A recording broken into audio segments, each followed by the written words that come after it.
mums visiems gerai žinoma profesorių Vytautą Leką, kuris mums padės atsakyti į mums labai visiems ūkininkams rūpimus klausimus. Metai visgi nebuvo iš lengvųjų, žiema žalos didesnės nepadarė, bet atėjus pavasariui gavome daug šalnų praktiškai visuose regionuose. Kaip tos šalnos iš tikrųjų augalą pakoreguoja? Pirmiausia, mes turim nepamiršti, kad dirbam vidutinių klimatų zonai. Tai reiškia, kad orai visą laiką mus stebins. Kad pirmiausia, mes ruošdavom augalą žiemai. Dabar, kaip ir šių metų orai, tarsi įsigrūdino, bet iki dabar jau visai atsigrūdino. Ir jau eikvoja sausas medžiagas ir cukrų. Reiškia, augalas tą cukrų sunaudojo po atšalimo. Jis vėl pradėjo kaip ir judėti vegetacinis ir šiandien žiūrėjom, kad 4 laipsniai dirvos temperatūra, tai reiškia, kažkokie gyvybiniai procesai vyksta. Ir dabar jau augalas tampa jautrus pavasario šalnom. Tai tas dar plius mes negalim įvardinti, kad tai buvo šalmas, tai buvo šaltis, -8, -9 ir labai priklauso nuo to, kokioje stadijoje augalą užklupo. Tai teko pietinėse šalyse būtų pietinėse irgi šiemet tiek Čekija, tiek Bulgarija nukentėjo nuo šalčio. Ten irgi buvo 9 laipsniai žydėjimo pradžioje rapso. Rapsai jau pradeda žydėti ir -9. Kviečius ten užklupo 32 laipsnį. Ir pusės grūdų nebuvo praktiškai. Tai dabar reiškia, kaip ir vėlgi žiūrime į tą patį, turime dabar, galima sakyti, tokį patorą kaip ir pernai. Ir ko gero mes vėl galėsime pataikyti ir užlipti ant to paties grėblio, kaip ir šiais metais ir ateinantys laukiami metai. Tai kaip tą išvengti, bet... Pavasarį nukenčia ne vien tik tai žiemkenčiai, ir vasarojus, kuris pasėjamas anksti, taip pat tos užsitęsusios pavasario šalnos turi neigiamos įtakos, nes paskui irgi tie pasėliai vystosi netolygiai ir vėl susidaro nepalankios sąlygos tiem vėluojantiem augalam, kurie... Bet viskas priklauso nuo to, kiek augalas atsineš į tą pavasarį maisto medžiagų, kiek jisai bus sukaupęs cukraus, ypač svarbus iš rudens, kiek bus svarbu prolinas. Tai kada nestabili žiema su atšalimais, tai jisai taip ir nubanguoja iki 0 praktiškai. Tai mes turim rudenį pasidaryti taip, kad augalas kuo daugiau atsineštų cukrų, angliavandenių, prolino į tą pavasario vegetacijos pradžią, nes pas mus vėlgi kaip vidutinių klimatų zonai mes anksti negalim išvažiuoti į lauką su pagalba. Nes mūsų, kaip ir minėjote, visgi kita klimato zona, kuri pakoreguoja mūsų darbus ir mes turime daryti pagal savo klimato juostą, pagal savo gyvenamą vietą. Tai su Juozu pernai žiūrėk, kiek buvo rudenį lygų. Taip, iš tikro milžlygė, ypač ankstyvose jos, kur jau buvo gerai įsivystę pasėliai rudenį, tai dulkėjo nuo milžlygės, bet jeigu buvo atseliuoti tik kviečiai, tai buvo ir kviečių grįžlygė, ir septoriozė. Ir atrodė, kad pavasarį bus labai jau didelis sprogimas. Kur ta milžlygė pavasarį dingo? Tiesiog reikia pripažinti, kad grybinėm ligom reikalingas sąlygos, drėgmė ir šiluma. Šilumos trūkumas, tas, kuris pasireiškia pavasarį. Ir sustabdė milžlygė, kartu sustabdė ir, sakykime, ir lapų grįžlygių, dėmėtlygių plitimą. Bet čia buvo tose, kur ant paviršiaus paliktos neapdorotos augalinės liekanos, kur vėlyvas sėjas, silpnas pasėlis ten buvo pilna. Ne, čia jau aišku, kad kviečių grįžlygė, jeigu pasėda tiesiai į ražieną, sakykime, atseliuoja kviečius. Tai tenai ta liga tikrai puikiausiai ir peržiemojo, ir pavasarį jinai toliau vystėsi ir anksti išplito. Aš manau, kad plūgas būtų labai šitoj vietoj padėjęs, jeigu tikrai... Ypatingai kalbant apie atseliuojamus pasėlius, visgi plūgą įsivesti būtų labai, ko gero, naudinga ir tikslinga, Ypatingai sunkiuose dirvožemiuose šįmet, kai buvo gausus kritulių kiekiai, tai drėgmės režimą sureguliuojame, deguonį įvedame papildomai, reiškia, į dirvožemį. Plus patogenus esamus dirvos paviršiuje su geru arimu mes tikrai paslėpiame ir jie neturi tada tiesioginio kontakto su naujai augančiu augalu. Bet jūs gerai pasakėte, geru arimu, kokybiško. Aš kaip arimo skeptikas. Taip, bet mes esame apie tai diskutavę tikrai labai daug, visgi atrandame sprendimų, kad arimas nereikia jį žiūrėti labai ko gero išgąsčio didelėmis akimis, bet ir nuo ko mes galime pradėti, kaip sutaupyti. Nes daugelis dar suvokia, kad reiškia taupimas tai duoti mažiau trąšų, mažiau purkšti cheminių augalų apsaugos produktų ir taip vadiname sutaupome. Bet realiai jų visi darbai jau yra atlikti pagrindiniai. Augalų produktyvumas pirmiausia nuo ko jisai priklauso. Tai yra 4 veiksniai, kurie nepajudinami. Tai dirvožemis, meteorologinės sąlygos, taikoma agrotechnika ir veislės pasirinkimas. Dabar jeigu paimi dirvožemio tyrimo žemėlapį ir pasižiūri ūkyje, tai nuo koks yra margumas jo. Vienam kampe 50 fosforingumas, kitam kampe 150, kitam kampe 300. Dirvožemio tik tai investavimas į dirvožemį. Pažiūrėkime, turim pažįstamų ir ūkininkų, gali švaistytis, ko nori, ir plūgų, ir tuo. Šakiuose, žinom, kur išpuoselėtų ūkių dirvožemių yra, ūkininkas net nežino, kad jisai padarys klaidą ir vis tiek jisai gaus gerą rezultatą. Kėdainiuose irgi žinom pavyzdžių. Padarys klaidų, bet vis tiek jam dovanos tas dirvožemis, kadangi jis yra išpuoselėtas. Šiaip margumas yra didelis Kėdainiuose. Nes ten pats vidurys ledynų ir buvo. Mes turim tą 20 cm storį ariamų sluoksnio, tai kiek tas 1 cm formavosi, tai kažkur nuo 6 iki 800 metų 1 centimetrui. Tai ar mes galim jį gadinti, ar negalim, ar užteks mums laikų jį atsistatyti. Humusingumas tragiškai nemažėja. Aš tai pasižiūrėjau, kad dirvožemio humusingumas nėra tokio, kad ten, sakykime, buvo labai tragiškas kritimas. Tiesiog yra kaip yra. Jis nėra aukštas, pažiūrėt, tam pačiam ūkiui gali būti 3,3 ir gali būti kitas laukas 1,1. Tai labai nuo šito reikia pasirinkti augalus. Mes dabar atsistojom, taip viskas, dabar sėjau kviečius. Nu viskas, kviečius. O ar tinka ar netinka tas laukas kviečiam? Čia jau antrailis dalykas, tada pasėjom rapsus. O kokie jų reikalavimai? Humusingumas nemažiau 2, fosforingumas nemažiau 150, kalingumas nemažiau 150, jautrus tam. pH. O mes pasėjome ten, kur tinka ir kur netinka. Tada nuo ko pradėti taupyti? Dabar atėjo sojus, atėjo ten tas vėl tokie rizikingi augalai, kukurūzai. Na, pavasarį visi kalbėjo kukurūzai, fantasija. Taip, kukurūzai į tų populiariausių trejetuką įeina, nenuginčysi. Visur augina, bet šiemet meteorologinės sąlygos taip pakišo koją, kad dabar stovi kukurūzai laukuose. Ir tas pavasaris. Pavasaris, taip. Pas mus 50 drėgnų. Jo, kaip suprantu, mes iš tikrųjų Lietuvoje tai labai skurdų turime kultūrų pasirinkimą, kurį galime sėti, kadangi mes tiesiog esame tokioje klimato zonoje ir čia iš 5 metų vieni vis tiek turės ko gero būti nustolingi, kad ir tie patys kukurūzai. Kaip padaryti, kad vėlgi kuo mažiau tų reiškia išvengti klaidų, kad ir sutaupyti, ir reiškia rezultatą gauti. Dabar mes tiesiog žinome, kad po rapso eis visą laiką kviečiai. Tai tiesiog papildomai naudoti tas cheminės augalų apsaugos priemonės, kurios turės įtaką būtent ir kviečiam. Tai atiduoti tinkamus graminicidus nuo pabirų ir jau sudygstančių vienskilčių piktžolių.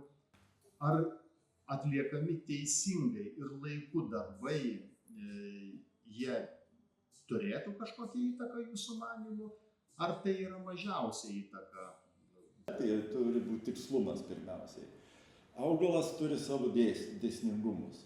Viskas, mes praleidom vieną kažkokį tai etapą, mes jo nepagausim.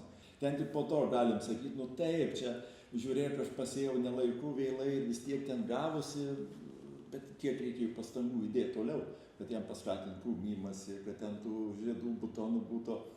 Paaiškinama labai paprastai. Žemė atviresnė, labiau sušildo, vabalas visada orientuotas bus į tą šiltesnį mikroklimatą, kuris susidaro. Tai čia ir tos pats žiedinukas, bet kuris kenkėjas iš tikrųjų. Iš tikrųjų tai, šliužai irgi galima rasti tą ryšį. Kai tik tai atsisakyta ta plūgo, tai jų pradėjo labai daugėti, kaip piktžolių varpinių padaugėjo.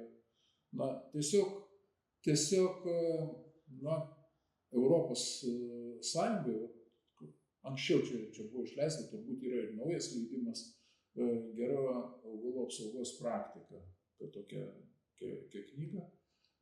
Prie daugelio tų žaladarių, kurie kenkia mūsų pasėliam, tai vis dėlto kaip pirma prevencinė priemonė yra sėjomainos laikymasis, jinai be abejo yra labai svarbi.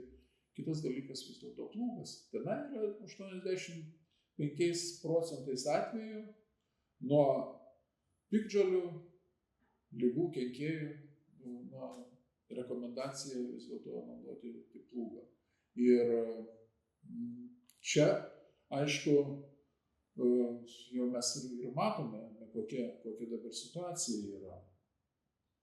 Kalbant apie šliužus, mes jau turim ir, aišku, galbūt didinant normas, tukartinis atidavimas chemijos nuo jų galbūt išgelbėjo, bet daug kur buvo, kad pirmą kartą panaudota buvo ta jau registruota norma, o rezultatas galiausiai vis vieną lauką atskirais plotais visiems sunaikino. Tai taip, kad vien tik tai šitoj vietoje chemija ne visada padeda. Greičiausiai, kad taip. Čia iš tikrųjų, ko gero, kad kaip ir visur. Vieno sprendimo tiesiog nėra, tai turi būti visuma ir turi žiūrėti į bendrą technologiją, o ne tik, kad vieną aspektą išėmus pakeitus ir tuoj viskas keisis. Ko gero, kad jeigu jau taip, tai tada turi viską labai preciziškai žiūrėti. Tarkim, aš tai pas save iš tikrųjų kažkaip tai visgi grįžtų prie arimo, nors 8 metai.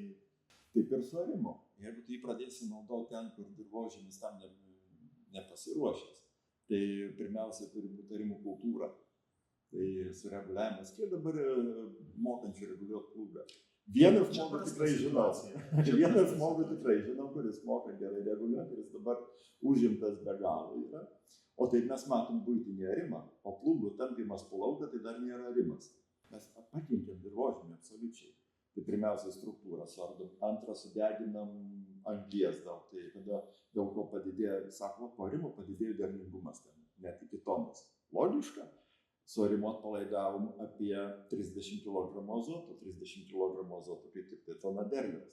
Tai mes turim ir tą prisimti domėn, kad būtent jeigu mūsų dirvožemis yra silpnas, mažai humusingas, ten mačiau yra kur ir po 2% ir po 1,5%, ir dar panaudosim plūgą, tai mes jį tikrai pasimažinsim, tą anglį mes nekaupiam. Antrą atsiversim į paviršių nederlingą sluoksnį atsikeliam, kaip visa literatūra rašo. Ar jeigu tu įneši organiką, tai aš suprantu gyvulininkystės ūkiai, jis įneši mėšlą, aparė, jokių problemų nėra, viskas tvarkoja, tu atstatai tą, ką tu sudegini. O jeigu mes dar ir parduodam šiaudus ir naudojam arimą, mes tiesiog šį. Ne, čia jau negerai, čia mes to tikrai negalim daryti, nes... Ir sako, kad turėčiau mėšlų, kaip būtų dirbti. Šiaip turi, lauke, liko, šiaudai. Tik tu juos apdorok tinkamai, huminės rūgštys, dar destruktoriai. Tu turi tokią organiką puikią lauke, kažkiek kompensuoji tą išneštą. Nes mes įsivaizduom, kad mes parduodam grūdus, bet paimkim maisto medžiagas išvežame su grūdais, mes parduodam maisto medžiagas iš dirvožemio. Eksportuojam tiesiog savo dirvožemį, tikrai to žodžio prasme. Apie patogenus kalbant, čia nelygų patogenas patogenų iš tikro. Bet jeigu taip dirvoje įsilaiko, sakykime, porą metų. kai kurie po 8 ir 9. Ne, tai čia jeigu kalbam apie tas ligas kaip sklerotinija, Verticiliozė. tokie, taip, verticiliozė, nes vis viena tai sklerotis yra labai ir vienu ar kitu atveju, čia tik tai skleročiai, čia mikroskleročiai, jie dirboje, jie išlieka kai ilgai. Bet dabar kaip spręsti galima makitas, vis dėlto daugelis yra tų tiesioginių parazitų, kuriam reikalinga žalias lapas, kad jie ir tenai praeina nuo savo vystymosi ciklo. Ir dirboje tai yra tik tai tasai tiltelis, per kurį sulaukia kito naujo augalo šeimininko, kuriame jie galėtų veistis. Ir čia, aišku, vienas sklerotis be abejo nesudygs jau iš 10 centimetrų. Viskas yra pats viršus. Jisai 1,5 centimetro rogyje. Jeigu nebus užkonservuota giliau, tai nepakelsi į viršų. Nu, taip. Sunaikinti tuos patogenus, nes jeigu dirvožemis bus aktyvus ir veikiantis, tai jisai daug greičiau juos sunaikins ir nebeliks tų patogenų. Bet jeigu jie bus negyvi, jeigu tiesiog mes ten giliai palaidosim ar užarsim tuos patogenus, nebus nei deguonies, nei drėgmės, ten jie gulės ir 10 ir 20 metų ir ten pasėsim rapsą. Ir žiūrint tarimą, kas man visą laiką krenta į akis, mes ir taip turim laukus su nevienodo derlingumo zonom. Ir kada mes į tą sugadintą struktūrą įvažiuojam su plūgu, pasižiūrėkit, visą laiką drumstai lieka. Tai jeigu man reikia dar kokios, kaip vienas ūkininkas sakė, nieko tokio, čia 9 kartą su lėkštėm pravažiuoju ir sako, gal kaip nors pasėsiu. 9 kartą su lėkštėm. Tuščios vietos. Ką tai reiškia? Tai vien kaip pavyzdį gali pasakyti technologinis vėžys, nuo kurios neišvengiamas. Mes su jom jau dirbam, pripratę ir taip toliau, bet pažiūrėkim, kas gaunasi. 50 cm ratas, vienas, 50 kitas, reiškia metras. Laukų ilgį paimkim kilometrą ilgio, tai 1000 kvadratinių metrų gaunasi, tuščia. Paimkim, kad ten būna tankumas 500 augalų kvadratinių metrų, 500 tūkstančių nėra. Paimkim ten po 1,2 produktyvumą 600 kg. Vien tik vieno vėžiai. Jeigu 10 vėžių, 6 tonos. Tai tos dar tuščios vietos mums prisideda.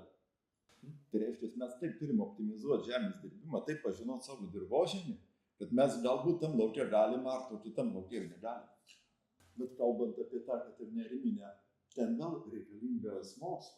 Tai yra atskira sritis šitas dirbimas. Jeigu mes nemokam to pasidaryti, prisiveisim ir to, tai net ir yra padargai specialiai, nes, šitas per brangus, pirksiu šitą. Bet jis tos funkcijas atlieka, ką atlieka mes.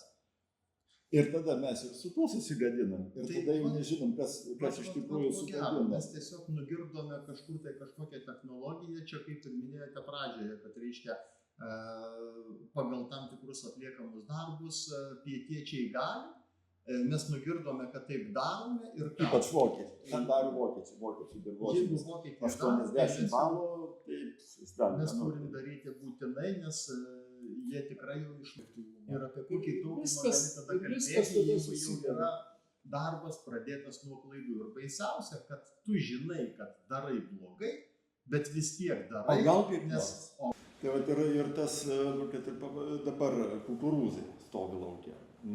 Jau viskas, tai jau viena vėliavytė įsmeigta, šiai dienai stovi kukurūzai. Tiek ant jų pelėsių, tiek ant pačių burbuolių jau fuzarimo, o šaknis, irgi vien fuzariozė, jau raudonų šaknis dabar yra tenais. Tai dabar nusijims, viskas tvarkoj, sulaukiam pavasarį, ten siejam vasarinius kviečius arba miežius. Tai viskas. O tie tai labai jautrus iš tikrųjų, tie fuzariozai, tai čia yra labai jautrus. Tiek vasarinis kvietukas, tiek miežiai ir čia problema jau gaunasi toks užburtas ratas. Tai vat ir... Tai šiemet dar bus pagalba, nes Beicuose fludeksonilas dar šiais metais bus, bet kas bus kitais metais. Sakykim, gal dar ir kitais metais, bet fludeksonilą kaip tą efektyviausią veiklią medžiagą na viskas dabar išbraukimo yra Europos Sąjungoje. Tai kaip tada reikės kontroliuoti? Tai čia mes turim grįžti prie to, turim begalę pavyzdžių, turim bandymus, turim gamybinius bandymus, turim ūkinę praktiką. Su fuzariumu galim susitvarkyti, bet turi dirvožemio biologinis aktyvumas būti stiprus. Tai dėt pastangas pirmiausiai dirvožemio biologinio aktyvumo skatinimui, kad jis būtų gyvybingas. Nes tada stoja kova tarp tų, kas yra. Vienis telpia tuos konkurencija. Dabar mes paliekam terpę tik tai fuzariumui, viskas jisai visus kitus telpia. Tada augalų nėra šaknų. Pažiūrim, kviečius išsikasam, nėra šaknų. A, kodėl jų nėra? O štai yra ten ir fuzariumas, ir toks puvinys, ir toks puvinys. Jeigu nėra šaknų, tu duok trąšų kiek nori, tu duok mikroelementos. Tu sukiši ten, auginsi savikainą, tik nederlio. Dabar pažiūrėkim pavasarį, buvo vasarą, juodus varpus. Čia visus širpino tos juodus varpus. Buvo patogiausiai nurašyti, aišku, ant žemaūgės. Bet pažiūrėkim, žemaūgė tai ir buvo apie 20 cm, ten 30 žemesnyje.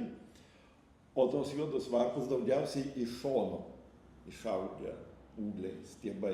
Tai reiškia, jie buvo silpniausi, o pavasaris buvo idealus krūmimuisi. Žema temperatūra, dirva šalta, viršus neauga, šaknys auga ir krūmijasi. Nenormaliai krūmijasi. Tai va, išsikrūmijimas milžiniškas. Reiškia, tie šoniniai buvo silpni, šaknys silpnus.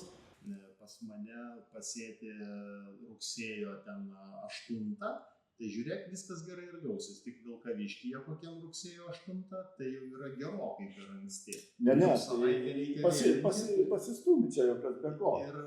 Ir va tie, reiškia, kur pasiekia į tuos terminus, kad ir atsiranda daugiau, reiškia, tų pačių jau dabar piškumas pasireiškia, bet vis tiek derlingumą gauni kaip ir gerą. Tai tiesiog patvirtina, kad, reiškia, įsikrūmijimas labai didelis, nesugebėjimas išmaitinti, augalas pats save sureguliuoja ir tiesiog padaro atmetimą.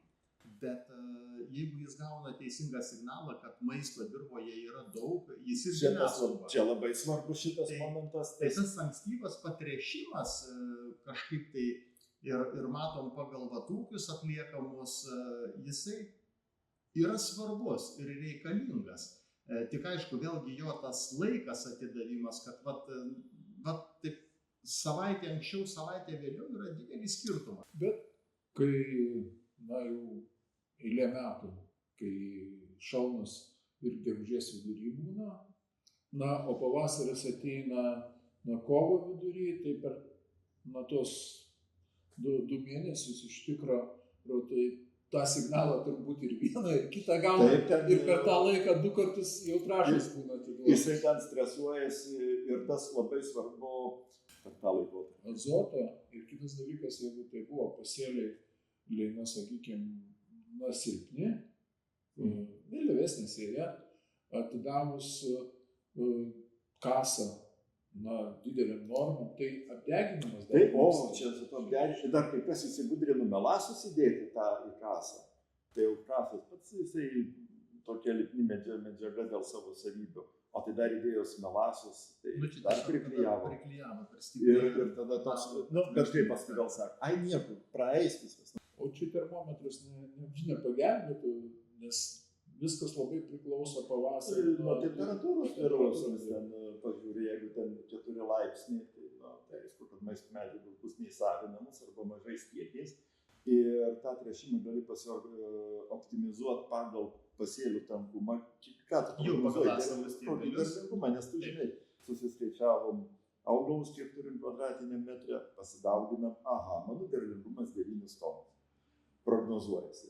Tai aš vadinasi ir visą tą priežiūrą dėlioju tom 9 tonom. Pasižiūriu, pas mane 6, tai ką man 9 sėjamoji irgi pravažiuoja greitis. Žiūrėk, Joniškai kaip buvo. Ką reiškia greitis sėjos? Tai vienam ūkį užvažiavau, kadangi pažįstamas ūkininkas žiūri, sėjas taptelėjo, pasižiūriu. Tai kad sėklų labai daug ant paviršiaus. Paskaičiuojam 2 milijonai sėklų ant paviršiaus. O kiek sėjat? O kiek yra palaidotų? Sėjam 4,5 milijono, taip pat pusė sėklų ant viršaus liko. Ir agronomo atsakymas pritrenkti, pribaigti. Sakau, viskas, reikia kursą kartot, pasijuokim taip. Sako, tai palisu dirbs. Tai turi pats labai orientuotis gerai ir ten nebijot kažką tai pasikartot, kažkokį kursą ten apie dirvodarinę ar dar kažką plus. Taigi, kad ir universitete žmonės atlapė, tik tegul kas paklausia, ko ypač kaip Rimantas Vaisvalavičius, pats žinai. Jis ten apie tą dirvožemį išpasakos viską, nereikės net į vietą nuvažiuoti, ten žino kiaurai tos dirvožemis visus. Klaidos kartojimas tampa įpročiu. Čia gal ir įpročiu. Tai vat viena iš tokių galima paminėti, kaip buvo šįmet labai masiškai atlikta, tai susiję turbūt vėlgi su tuo dideliu vandens kiekiu, neteisinga žemės agrotechnika, kai pasėjo, kai sėkla dirvos paviršiuje ir privalavo ant viršaus. Oi! Tai čia skausmingai buvo padaryta ir tą tikrai matome, kad visgi, vėlgi, klaidos. Sunku paaiškinti, kodėl šiais metais rudenį taip visiems prireikia valgoti. Po tokių drėgnų. Čia buvo tiesiog matom, kad neteisingai atlikta agrotechnika prisidirbo daug grumstų. Ir kai pasėjo, nebuvo grumstų. Visiškai, tai gali tiesiog tik pravažiavai, pasėjai, užtenka to užspaudimo ratuką, nes užspaudimas papildomas, tas papildomas užcementavimas, taigi reiškia, tu iškart nutrauki deguonį. Galulaukis rodo visada ten, kur sukasi sėjamoji. Išgelti ir išgelti pasėliai. Ta suprast, tai tada kokį velnių pirkti sėjamąją išmanę su visu, kad vienu pravažiavimu užtektų. Taigi toj sėjamoji yra lyginimo diskai, dar lenta lyginimo, tada trąšų įterpimas, tada eina tankinimo volas, tada sėjimo aparatai ir tada kietėlis, kurios užpurena. Tai viskas yra paskaičiuota. Suspaudim, o dar drėgna žemė. Aš suprantu, jeigu tai būtų smėlingas dirvožemis, smėliukas, durpė, nelogiška, bet skaitykim, tegul. Bet tada priemolis, dar molingas dirvožemis ir su volu, ir dar drėgnas, ir privažiuot su volu. Tai ten jau kastuvėlį negali įkišti. Žiūrėti taip atmestinai ir nereiškia, kad vien tik nupirkimas brangios, geros technikos tau duos rezultatą. Tai tau tik, aišku, visos priemonės palengvina, bet rezultatas esi tu pats ir turi pats daug dėmesio skirti į išmanymą, į žinojimą, į naujų technologijų įvedimą į ūkį ir kaip jos pasiteisins. Tai tiesiog kaip kiekvienam versle, jeigu kažką tai darai, turi labai prieš tai gilintis. Ir aš šitoj vietoje galbūt labiau apie augalų apsaugą kalbant. Tai kad pastoviai laukas, pasėlis turėtų būti stebimas. Ne taip, kad atvažiuoja ar telefonu kalbi, klausi, kokia situacija, kaip ką. Tu sako, kaip pasėjau, patrišiu. Sako, nebuvau už tam lauke. Na tai apie kokią tavo būtent rekomendacijas ar kalbėti, jeigu nežinai situacijos, kas darosi lauke, vegetacijos metu. Tu dabar labiau tų įrankių yra tie atspindžio nuotraukos, sandėvai ir taip toliau, ten geriau nežiūrėti, pasižiūrėjau. Du lopai žali yra, kur fotosintezė vyksta, visa kita nevyksta. Tai vėl turi ieškoti priežasties, dėl ko ten nevyksta. Kas atsitiko? Kodėl nėra? Tai tam neįspręsta, nes sėjamoji, nei tas, jeigu dirvožemis, čia kaip sakai, sportininkai. Tai jau paskui sportininkai riboja raumenų masę, jis nori rezultatą pasiekti, bet raumenys neleidžia. Tau pasiūlė lietų, gerai, taikinis prie lietaus, pasiūlė sausrą. Pažiūrėkim, tose lopinėlėse dirvos, kur nėra struktūros. 2-3 dienos 30 laipsnių augalai susiraiti, žemė suplyšinėjo viskas. O tai ką daryti tada tiem pietiečiam? Tai ko gero, ką belieka palinkėti ūkininkam, kad eiti tą tikslumą, būtent jau įrankius turi, jau tokius įrankius, kad Taip, mūsų ūkiai yra tikrai modernizuoti ir turime visas reikiamas priemonės, tai ko reikia įgyvendinti. Ir tikslumui netgi atlikti viską turime, tik gal iš tikrųjų priėjome drausmės. Ir šitą, ir ūkininkai svarbiausia žinių turi velniškai daug, bet vėlgi tokiais driksniukais. ten parodoje pas vieną matė tą, tada pasiskaitė kažkur kitą, visi atlikti darbai, pasirinktus priemonės, Stebėjimas, stebėjimas ir jeigu pačiam nesiseka stebėti tą konsultantą rimtą, pasikviesti į pagalbą, kad padėtų arba bent parodytų, ką reikia stebėti, nes čia žiūrinčių šiai dienai yra labai daug, matančių nėra daug. Tai ir norėčiau tada labai padėkoti gerbiamui profesoriui Vytautui Liakui už šios dienos apsilankymą, aptarimą, diskusijas. Ačiū labai ir reikia tikėtis kuo geriausių rezultatų. Visada malonu pabendrauti su gamyba, su praktika.